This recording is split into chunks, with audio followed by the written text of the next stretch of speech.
G'day guys, Gunsheep here, and welcome to today's video where we are discussing how to pick your very first gel blaster.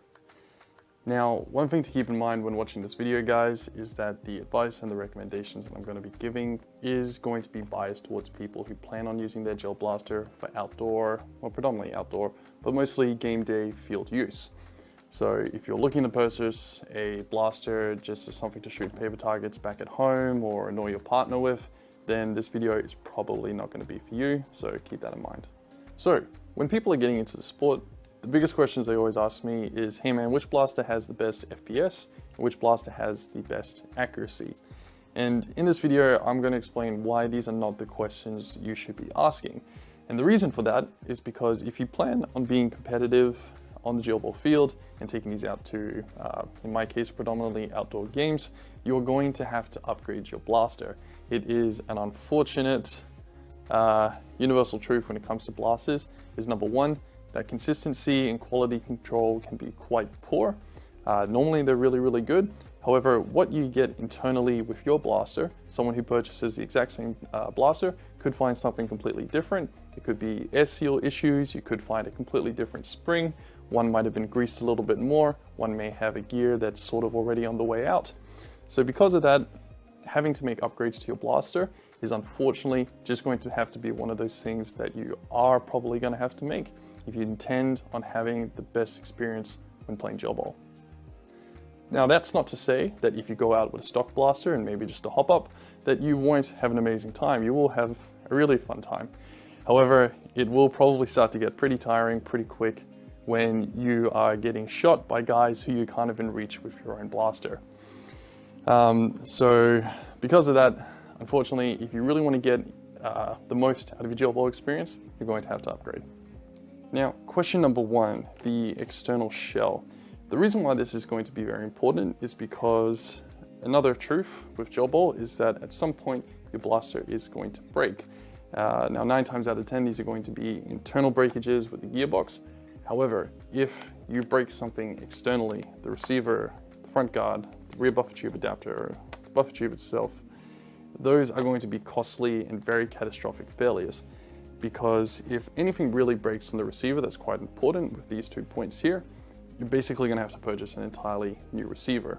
And because of that, you can save yourself a lot of headache and a lot of stress straight off the bat by purchasing a blaster that has a really strong, really tough external shell, so that when you do eventually go running face first into a tree or you fall over and trip, that you can just simply pick up your blaster, shake it off and continue playing, and you're not going to have any breakages.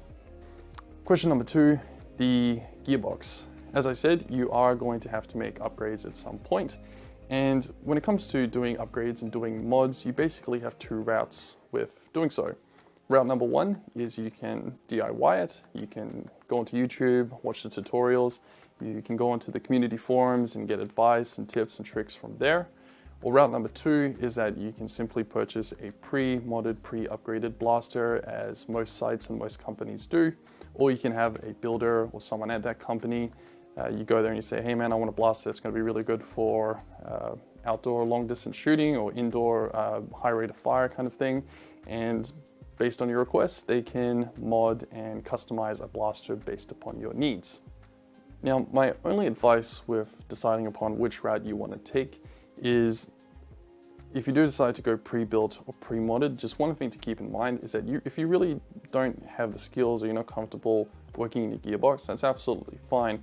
But if you have breakages happen, that means you will have to send it back to the company, or you'll have to find someone who can make the changes for you.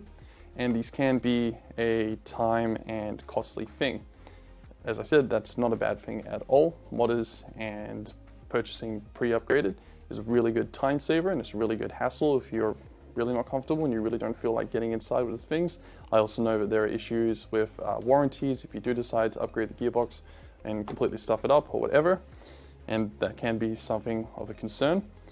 But I do encourage everyone to at least learn some of the servicing tips that it comes to, knowing how to reshim a gearbox, or knowing how to fix the bearings or change the green O-ring and whatnot, because those little things will just save you a lot of hassle in the long term, where you don't have to send it off or get it looked at, and you can just simply make those changes yourself. Okay, cool. Now that we've got all that out of the way, which blaster would I recommend to people getting into the sport? And it's very simple. It is the M4A1 Gen 9. That blaster has a full nylon outer shell, nylon construction, which means that externally it's incredibly tough. That rear buffer tube adapter point is super duper strong. Internally as well, the new Gen 9 gearbox, where I do disagree with a lot of people, the Gen 9 and the Gen 10s, that it outperforms the Gen 8. I think it's all very identical and it depends on what mods and customizations you've done. The Gen 9 gearbox in itself is very user-friendly, very simple to take apart and put back together.